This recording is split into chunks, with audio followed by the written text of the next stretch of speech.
Bonsoir à tous et bienvenue. Les États généraux de l'éducation nationale et de l'alphabétisation ont démarré ce lundi à Abidjan. Après 10 mois de réflexion, place aux conclusions et recommandations qui feront l'objet de travaux. La cérémonie d'ouverture a eu lieu aujourd'hui en présence du Premier ministre, chef du gouvernement, Patrick Kachi. Les grandes surfaces sur le territoire ivoirien sont sommées de retirer de leurs rayons les produits Kinder Surprise, Chocobon et Mini-X, une injonction du ministère du Commerce qui fait suite à une alerte internationale indiquant une suspicion de contamination en ces produits à la salmonelle, une bactérie qui provoque chez l'espèce humaine plusieurs maladies. Et puis à l'étranger, l'affiche du second tour de la présidentielle est connue en France.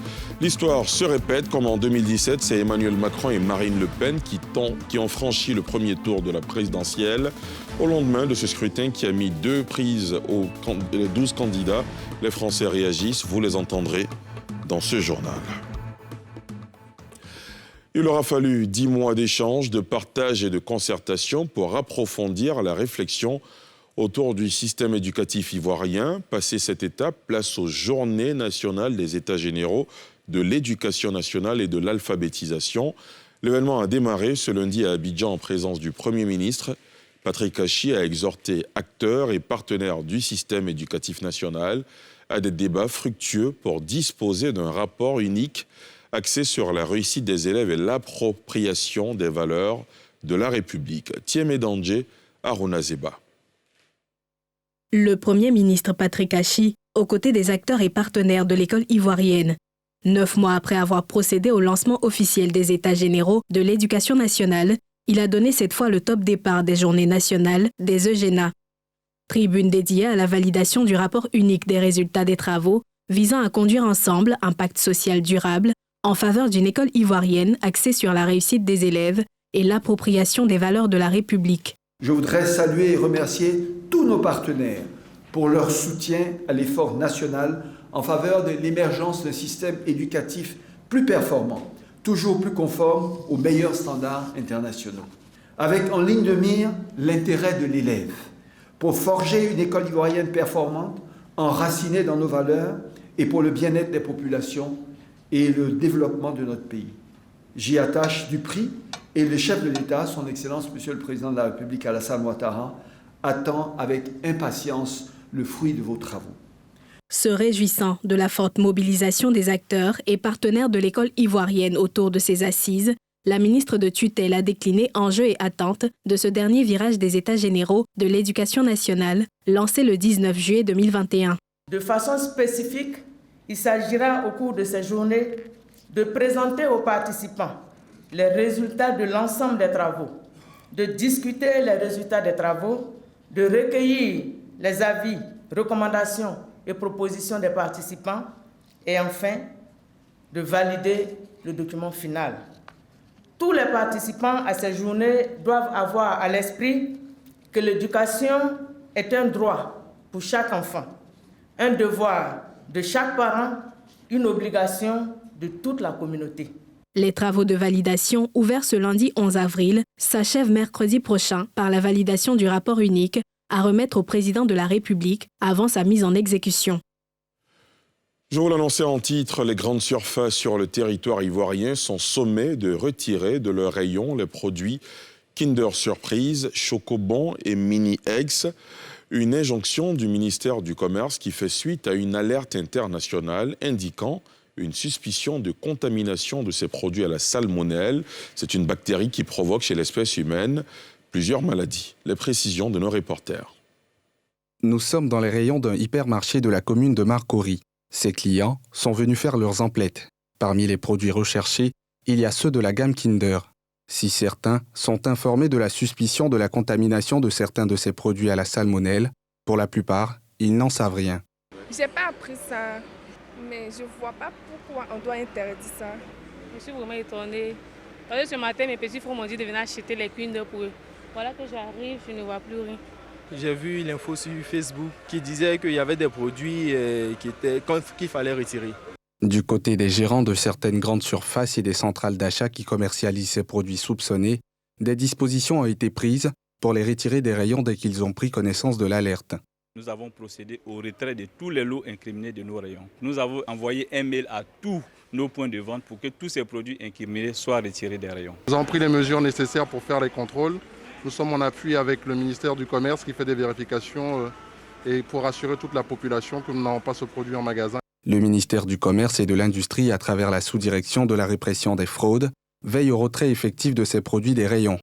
Des équipes sillonnent toutes les surfaces commerciales à cet effet. Depuis cette alerte, les services de répression de fraude ainsi que les directions régionales sur l'ensemble du territoire national se sont engagés dans cette mission pour pouvoir sécuriser nos populations. Car il s'agit ici de la sécurité sanitaire de nos populations. Donc une telle alerte qui est donnée au plan international, alors chaque État essaie de voir dans quelle mesure elle peut prendre des précautions pour ne pas que nous puissions assister à des situations dramatiques. Le fabricant de ces produits incriminés a reconnu récemment des défaillances internes et présenté ses excuses après l'arrêt de son usine de chocolat Kinder en Belgique, à l'origine de cas de salmonellose dans plusieurs pays d'Europe. Il a lancé un rappel de tous les produits fabriqués dans cette usine. Cela concerne tous les pays où ils sont distribués, quelle que soit la date de péremption. Dans l'actualité sportive, on s'intéresse au sprint final pour la gestion du football national. Le dépôt des candidatures a pris fin hier. 6 dossiers ont été enregistrés pour la présidence de la plus haute instance du football ivoirien. Les plus illustres, Didier Drogba, Sori Diabaté, Idriss Diallo, aux plus anonymes que vous découvrirez dans le sujet qui va suivre. Au total, 107 candidatures. L'Assemblée générale élective est prévue pour se tenir le samedi 23 mars prochain à Yamoussoukro. On fait le point avec Salif Yalekwe, Mathurin Badé et Tanguy Conan. Ouverte vendredi, la période de dépôt de candidature pour les organes de la FIF, Fédération ivoirienne de football, a pris fin dimanche soir. Avec à la clé 107 dossiers de candidature qui ont été enregistrés pour 2 scrutins. L'un uninominal pour la désignation du président, du vice-président et des 12 membres de la commission de gouvernance, d'audit et de conformité.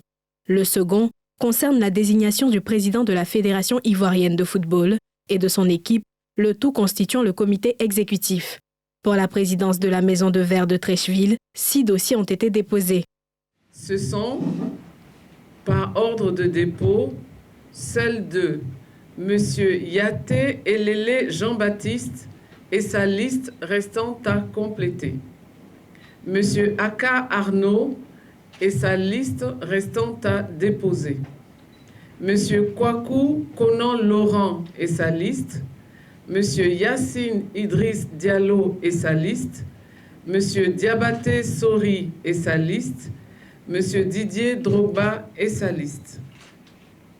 Le comité de normalisation se réjouit de l'ouverture démocratique qui se donne à constater à l'occasion des échéances électorales à venir. Cette ouverture démocratique se manifeste, premièrement, par le nombre significatif de candidatures aux différents postes, témoignage indéniable d'un engagement certain de certaines personnes parfois extérieures au milieu du football et désireuses d'apporter leur contribution au rayonnement de notre football. Deuxièmement, par le nombre de candidats au poste de président de la FIF qui offre un véritable choix aux électeurs. Mariam Dao Gabala s'est par ailleurs félicitée de l'engouement suscité autour de ce processus électoral, appelant tous les camps au fair play. La commission électorale rendra publique la liste des candidats retenus pour les différents scrutins le vendredi 15 avril prochain. La campagne électorale, quant à elle, se déroulera du 16 au 22 avril avant l'Assemblée générale, le 23 avril à Yamoussoukro. Tous les yeux sont donc rivés vers le 23 avril à Yamoussoukro pour l'élection du président de la Fédération ivoirienne de football. Dans un autre registre, c'est une ville dont on ne soupçonne pas le potentiel touristique. Et pourtant, dans le septentrional ivoirien, Boundiali regorge de sites et patrimoines culturels à découvrir. L'activité touristique y est pour l'heure très peu développée, mais en allant des collines jumelles qui se tiennent à 2 extrémités de la ville, aux danses telles que le Ngoron, Boundiali en a à revendre en termes de tourisme. À la découverte des atouts touristiques de cette ville dans ce reportage de Nadia Eja et Ricky Mou. La Côte d'Ivoire, terre d'hospitalité, porte bien son nom. Dans ce village de Boundiali, un peuple nomade venu du Mali, les Peuls. Après plusieurs années à errer, ils disent avoir trouvé en ces lieux un endroit paisible où vivre. Bien qu'en terre étrangère, ce peuple ne se détache pas de sa tradition et garde l'une de ses particularités, les critères de beauté chez les femmes. Chez nous, on rase la devanture des cheveux des petites filles. Ce sont les femmes déjà mariées qui peuvent les garder et porter de longues tresses sur le front. Boundiali ne manque pas d'attrait. Cap sur le relief pour une randonnée sur la colline Nabim, située sur l'axe menant à Tengrela. En une trentaine de minutes d'escalade, la cime se laisse dompter et offre une vue panoramique de la paisible ville et ses environs. Une sensation qui noie l'épuisement et l'essoufflement dû à la montée de la colline. Dans le décor se tient fièrement dressé un autre massif, quasi similaire. Et la différence avec les deux, c'est que sur la crête de celle-ci, nous avons une petite forêt. À la différence de celle-ci, là-dessus, sur cette colline, nous avons une surface plate, sauf qu'elle ressemble à un désert. Au dit de la population, il y a l'une qui est femelle et l'autre est mâle. Un moment de contemplation dont on ne se lasse pas. Mais il faut bien redescendre si l'on veut percer quelques secrets de ces collines. Cette montagne-là, c'est une fois on dit Nyabo, c'est la grande montagne. Et l'autre côté, on l'appelle la petite montagne, on dit Nyabine. Mais ces montagnes-là ont une histoire. Vous savez qu'avant, avec les guerres fratricides, derrière cette grande montagne, vous avez trouvé, il y a un grand trou où vous pouvez marcher même dedans. C'est là que les gens allaient se cacher. Donc c'était un point de refuge pour les populations. Mais en même temps, un lieu de chasse. Et ces montagnes-là, c'est là-bas que se trouvent les génies protecteurs de Boundiali.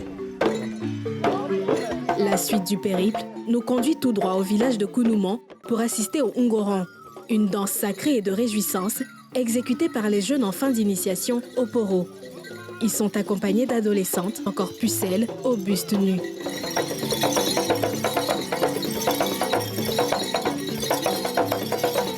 Au rythme de la mélodie, produite par un mélange de tambours, balafons et autres instruments traditionnels, la troupe progresse en pas cadencé. Lent, puis plus endiablé à mesure que change la musique.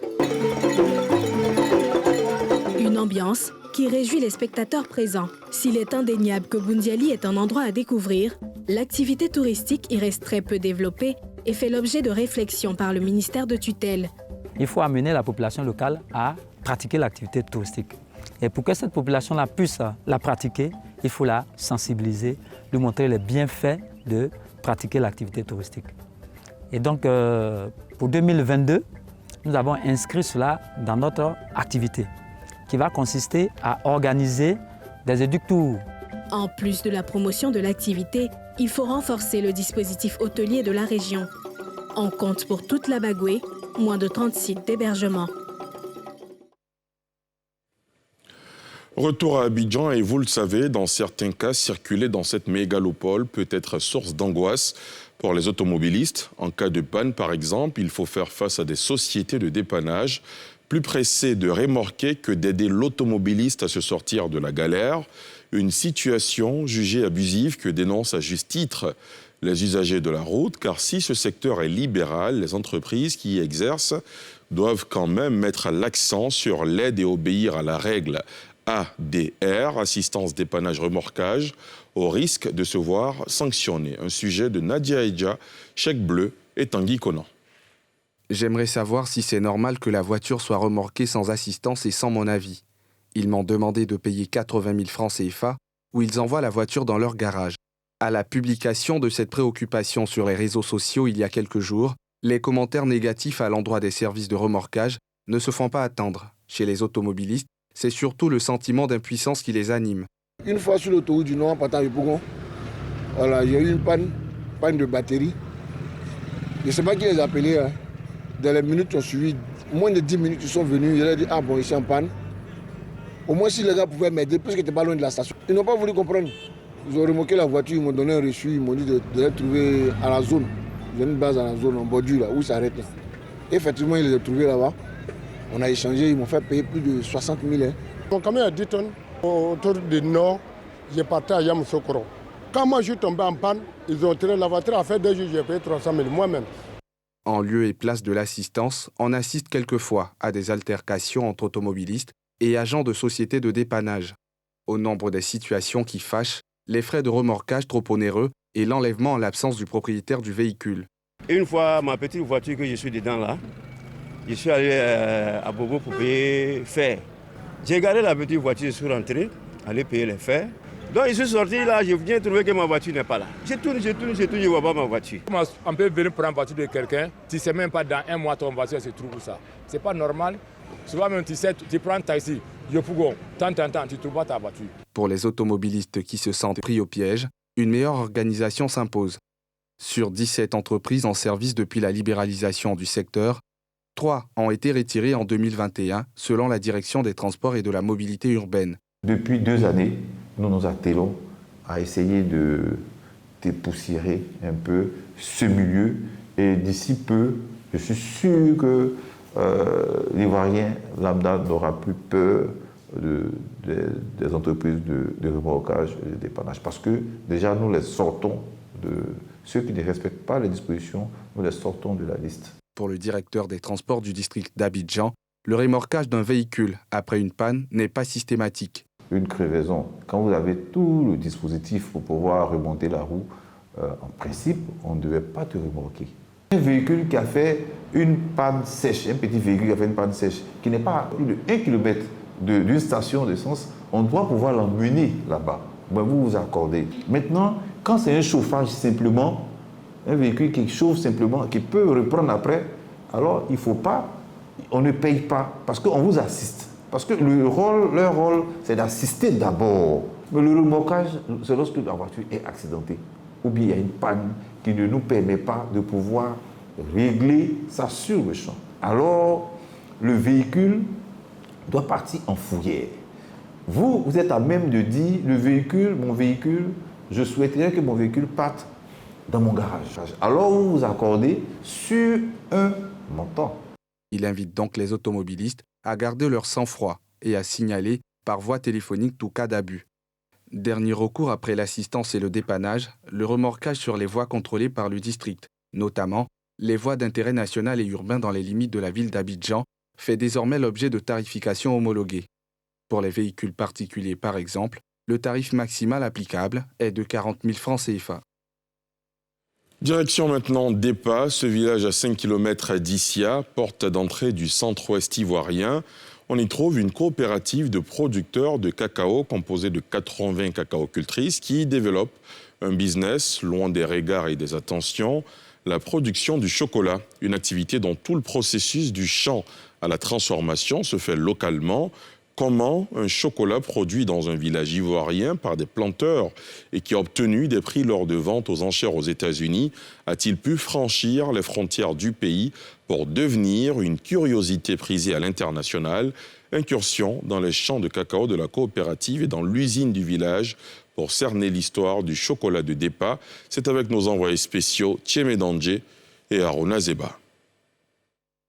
Issia, porte d'entrée du centre-ouest ivoirien, à 5 km du chef-lieu de département, Depa, village qui sort de l'anonymat grâce à ce produit, le chocolat des planteurs. Parmi les 80 femmes de la coopérative qui portent ce projet, cette cacaocultrice, en plein tri des sèves séchées.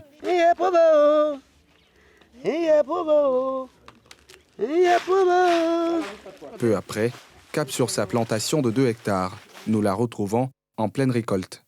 La machette n'a aucun secret pour la native de Depa qui fait de la cacaoculture son gagne-pain. C'est moi, il m'occupe de mes enfants.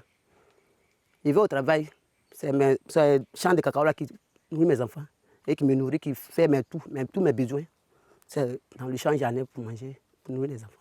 Après la récolte du jour, elle sort les fèves prêtes pour la vente. Ici, l'unique acheteur, c'est la coopérative productrice du chocolat du village. Ouais, c'est bon, c'est propre. Bon, ça là, on va bien te payer ça. Hein. Voilà, comme tu as bien trié, on dit de cacao bien trié, bien c'est, tu as bien fait. Les fèves retenues sont acheminées à l'usine. Dans la cour, place au pesage et à l'achat au-delà du prix Borchamp. Ici, c'est une unité de transformation pour les paysans eux-mêmes. Donc, ils sont payés à 900 francs CFA.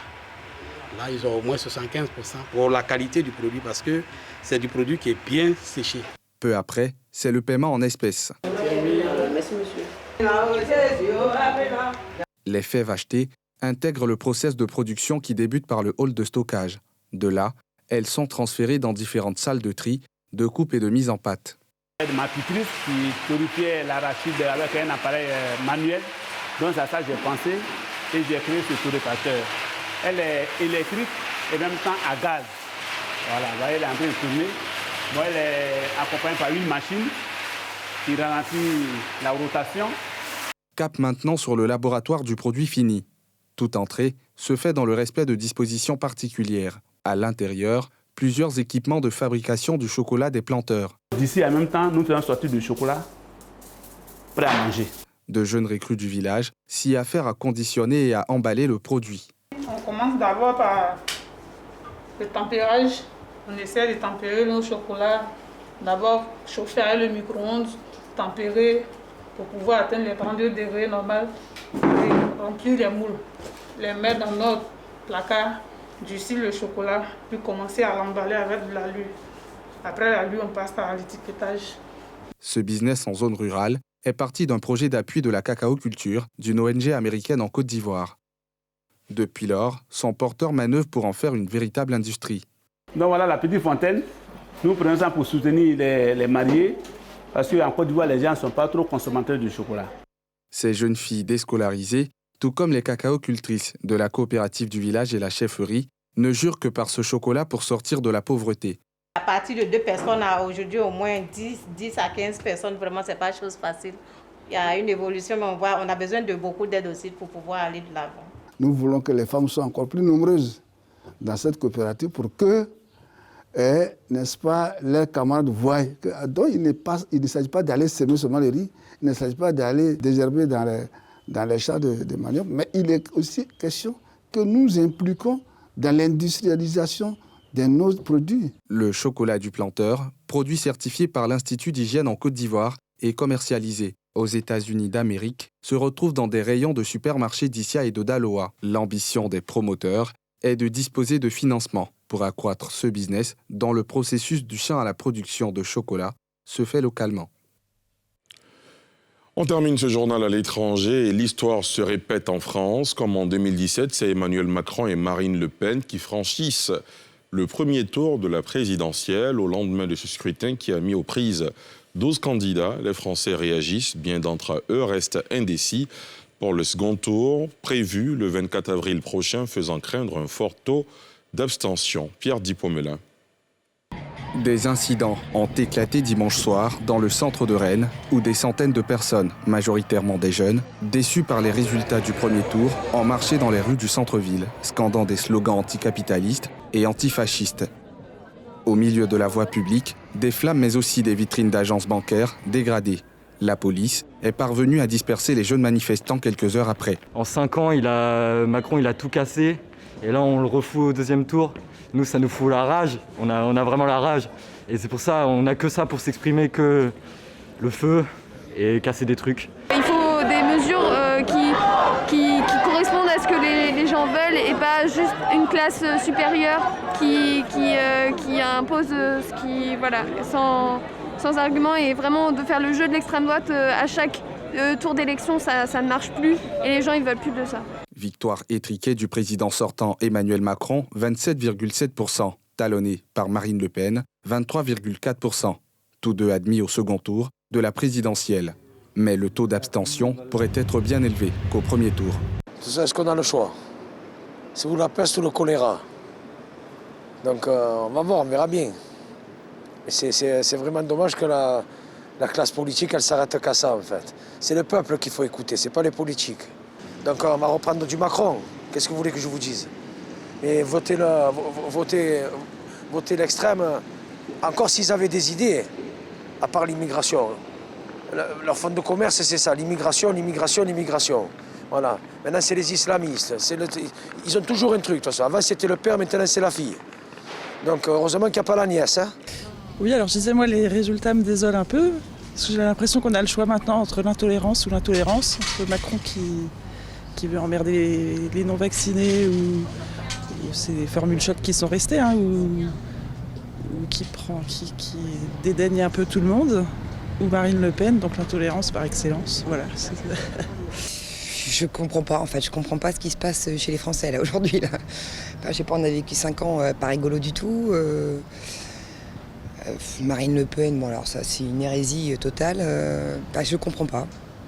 Mais bon bah voilà, de toute façon, il va bien falloir apprendre à vivre avec ça, en espérant que ce ne soit pas Marine Le Pen qui passe, quoi.